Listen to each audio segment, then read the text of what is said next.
ना, वो तो कहानियां बनाते हैं। रात को कितने बजे घर से निकलोगे, क्या कह के निकलोगे, क्या बोलोगे। ये मित्र नहीं, दुश्मन है मेरे भाई बहन। और ऐसे दुश्मनों को दोस्त मानने की गलती मत करना, आपसे प्रार्थना करता हूं मैं आपका कुछ नहीं लगता हूं, ये पक्की बात है, लेकिन भारतीय होने के नाते और श्री कृष्ण ने मुझे पैदा किया है इस नाते मैं भी आपका शुभ चिंतक हूं, इसलिए मैं कुछ न कुछ तो आपका लगता ही होगा।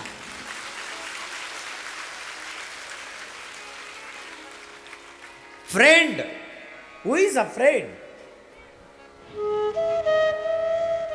What's a friend? Fraud is friend. जो फ्रॉड है वही फ्रेंड है।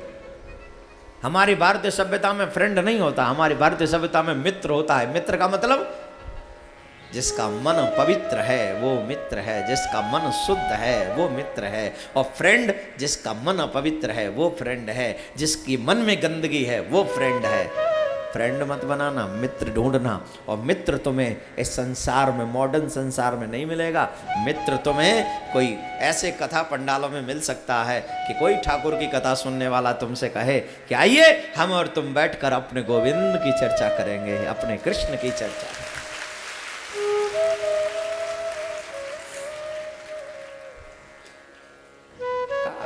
चकाचक आनंद लीजिए, मित्र बनाइए, फ्रेंड मत बनाइए। और फिर जरूरत क्या है? कृष्ण है ना, तुम्हारा गुरु है, तुम्हारा गोविंद है, तुम्हारी माँ है, तुम्हारे पिता है, तुम्हारे भाई है, ये सब है ना। बाहर झांकते ही क्यों हो, अंदर झांक के देखो। तो कृष्ण ने सुदामा को अपना मित्र बनाया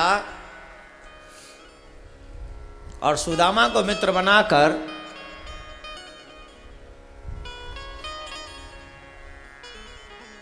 सुदामा ने 2 मुट्ठी चने श्री कृष्ण के खा लिए, तो कृष्ण को 2 मुट्ठी चावल जब सुदामा ने खिलाए तो श्री कृष्ण ने उन्हें 2 लोक की संपत्ति दे दी। बोलो राधे राधे। उन्हें 2 लोक का स्वामी बना दिया। ये कृष्ण सुदामा चरित्र बड़ा है, लेकिन क्योंकि मेरे पास समय का अभाव है, मैं आपको बोले हैं कि अब पूरा करना है। यदुवंशियों ने एक बार कुछ साधु संत ब्राह्मणों का अपमान किया, उपहास किया। एक बहुत सुंदर पुरुष था यदुवंशियों में से एक, उसकी पेट से कढ़ाई बांधी, साड़ी पहनाई, स्त्री का स्वरूप उसे प्रदान किया और महात्माओं के पास में पहुंचा। महात्माओं से कहा, ये जो स्त्री है ये गर्भवती है, कृपा करके बताइए इसे पुरुष हो, लड़का होगा कि लड़की, कन्या होगी या कोई लड़का होगा, बताइए।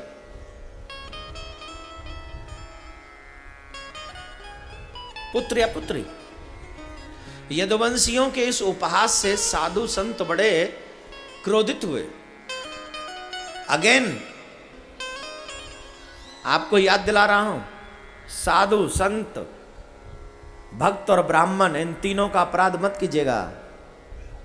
इन तीनों के अपराध का मतलब है जिस दिन आपसे अपराध हो जाए उसी दिन से आप अपने विनाश की शुरुआत समझ लीजिएगा। दिखेगा नहीं, जब विनाश शुरू होगा तो बता के थोड़ी होगा, विनाश बोल के थोड़ी आएगा कि तुमने वो कर्म किया था तो हम उसके बदले में आ रहे हैं। आएगा तो सही, लेकिन तुम्हें पता नहीं चलेगा। जिस दिन किसी साधु का, ब्राह्मण का और भक्त का आप अपराध कर दें, समझ लेना उस दिन से आपके विनाश की शुरुआत। और विशेष तौर पर यह बात ध्यान रखनी है आपको, भगवान जिनको आप भगवान कहते हो, कृष्ण की कथा आप सुन रहे हो, उन्हीं कृष्ण के परिवार को नष्ट करने में इन्हीं का भूमिका रहा।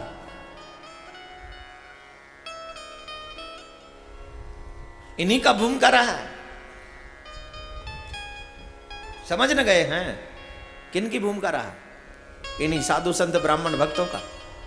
साप दे दिया मूसलम कुल नाशनम, इससे जो जन्म लेगा वो तुम्हारे कुल का नाश कर देगा। अब बेचारे वो बालक डर गए, बच्चे डर गए, और जब बच्चे डरे तो उन्होंने वो उस कढ़ाई को पीस के बहा दिया सागर में, लेकिन उससे जो चूरा था वो बहकर आ गया। किनारे पर आकर एल का नाम की घास बन गई, एल का नाम की घास बन गई। उसके बाद एक कील बची थी, उसे ऐसे फेंक दिया, उसे मछली ने निगल लिया, शिकारी ने मछली को पकड़ लिया और उस तीर को जब निकला उसमें से किला, उस किला को तीरा के आगे लगा दिया और वो रख लिया उस शिकारी ने। मेरे भाई बहन, कुछ दिन बाद यदुवंशी मदिरा पान करके उसी सागर के तट पर आ गए और एक दूसरे को अपशब्द बोलने लगे। और जब अपशब्द बोलने लगे एक दूसरे को, तो वही एल का नाम की घास उखाड़ उखाड़ कर एक दूसरे को मारने लगे और वो घास ही एक दूसरे का सर काटने लगी, एक दूसरे का सर काट रही है। बलराम जी महाराज विशेष स्वरूप धारण करके पाताल में चले गए। वो शिकारी आया, वो भगवान एक वृक्ष के नीचे अपने चरण के ऊपर चरण को रखकर विराजमान थे, सोच रहे थे कि ये क्या हो रहा है। उसी समय उस शिकारी भगवान के जो श्री चरण है वो ऐसे लग रहा था जैसे मृग का मुख। शिकारी ने समझा कि वह मृग बैठा हुआ है, तो उसका निशाना लगाया और तीर छोड़ दिया। और तीर जब छोड़ दिया तो भगवान भी अपनी लीला को पूर्ण करने के लिए तैयार हो गए और पृथ्वी लोक से जाने की तैयारी कर रहे हैं। उसी समय उद्धव और अर्जुन वहां पर आए और उद्धव अर्जुन ने हाथ जोड़े, प्रभु अगर आप इस पृथ्वी को छोड़कर चले जाएंगे तो धर्म की क्या दशा होगी, महाराज बता दीजिए। नहीं होगी धर्म की दशा, क्या होगी बताइए। भगवान कहते हैं, ध्यान से सुनो उद्धव अर्जुन, मैं कभी भी इस पृथ्वी को छोड़कर नहीं जा रहा हूं। मैं अपने स्वरूप को इस भागवत में विराजमान कराकर जा रहा हूं और जो भी जीव इस भागवत की शरण स्वीकार करेगा उस व्यक्ति का कल्याण हो जाएगा। मुझ में और भागवत में अंतर नहीं है। जो भी भागवत की शरण में हो, इसका मतलब मेरी ही शरण में है, वो मेरी ही शरण में बैठा है। बोले राधे राधे, जोर से बोलिए।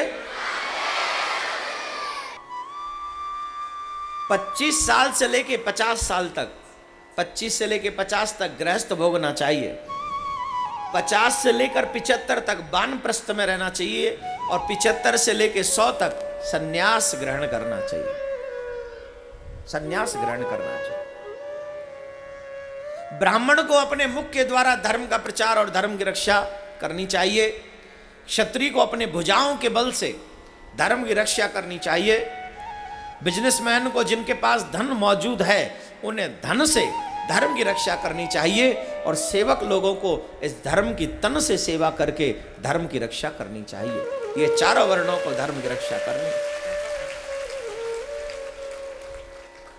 हे मेरे भाई बहन, इस कलकाल में जो धर्म धीरे धीरे धरती में समाता हुआ चला जा रहा है, इस कलकाल में धर्म की दशा बड़ी विचित्र है। कहने को तो यहां पर इतना लंबा चौड़ा प्रांगण है, इतने लोगों की उपस्थिति है, लेकिन धर्म के लिए आगे आने वालों में अभी भी बहुत कमी है, बहुत कमी है। धर्म का मतलब यह नहीं कि आए और कथा सुन ली और चले गए। धर्म का मतलब है मेरे भाई बहन कि जब भी धर्म को जरूरत हो हम खड़े हो जाएं। क्यों? क्योंकि हम लोग जब तक खड़े नहीं होंगे हमारा धर्म सुरक्षित नहीं होगा, हमारा धर्म नहीं बचेगा, बिल्कुल भी नहीं बचेगा। इसलिए सबसे पहले अपने धर्म को बचाना चाहिए, सबसे पहले।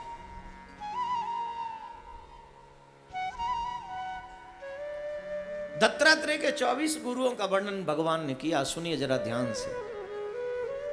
उन्हीं में से दत्तात्रेय के गुरुओं में से एक गुरु है पिंगला नाम की वैश्या।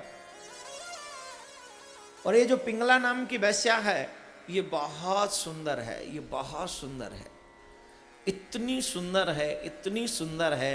राजाओं की तो बात छोड़िए, बड़े बड़े ध्यानियों का ध्यान हटा चुकी है, भंग कर चुकी है, इतनी सुंदर। जो भी कोई इसे एक बार देख ले उसका ध्यान नष्ट हो जाता है, उसका धर्म नष्ट हो जाता है, इतनी सुंदर है। लेकिन ये समय किसी का बराबर नहीं होता। होता एक जैसा रहेगा? कल तुम बच्चे थे, आज तुम जवान हो गए और कल तुम बूढ़े हो जाओगे। यही ना जिंदगी है। कल तुम बच्चे थे, आज जवान हो, कल बूढ़े हो जाओगे। आना जाना जिंदगी का दस्तूर है। ये वक्त, ये टाइम किसी का सगा नहीं है। That's why time management is life management. Time की कीमत को समझिए मेरे भाई बहन। Time management is life management. अगर जिंदगी का लक्ष्य हासिल करना है तो अपने समय की कीमत को समझ लीजिए कि आपका समय कीमती है, बहुत कीमती है। और धीरे धीरे करके ये समय चलता चला जा रहा है, ये किसी के लिए रुका नहीं और रुकेगा नहीं। जो चला गया, अब ये 7 दिन जिंदगी के लौटेंगे क्या? कल से कथा शुरू होगी यहां दोबारा? फिर गए तो गए, निकल गया टाइम। मैं जब पहले दिन आया था तो कुछ और थिंकिंग थी, 3rd डे आया तो फिर और थिंकिंग थी, 5वें दिन आया तो कुछ और विचार बदले, और आज जब यहां से जा रहा हूं तो कुछ और ही विचार लेकर जाऊंगा। ये जिंदगी एक बहुत बड़ी स्पीड के साथ दौड़ रही है, बहुत बड़ी स्पीड है। और जो टाइम निकल गया है ये लौट के आने वाला नहीं। वो समझदार नहीं जो बुरे वक्त में अच्छा काम करते हैं, समझदार वो हैं जो अच्छे समय का सदुपयोग करते हैं और बुरा वक्त आने से ही रोक देते हैं। वो अच्छे लोग हैं। बुरा वक्त आएगा तो हम ये पाठ कर लेंगे, हम ये पूजा कर लेंगे, हम ये कर लेंगे, कुछ नहीं होगा। अच्छे टाइम में नहीं कर पाए, बुरे टाइम में कहां से करोगे? अच्छे टाइम में करिए ना, टाइम मैनेजमेंट बनाइए अच्छे से। जिंदगी चली जा रही है, ये वापस आने वाली नहीं है। तुम्हारी जिंदगी के ये 7 दिन निकल गए, लौट के आएंगे नहीं।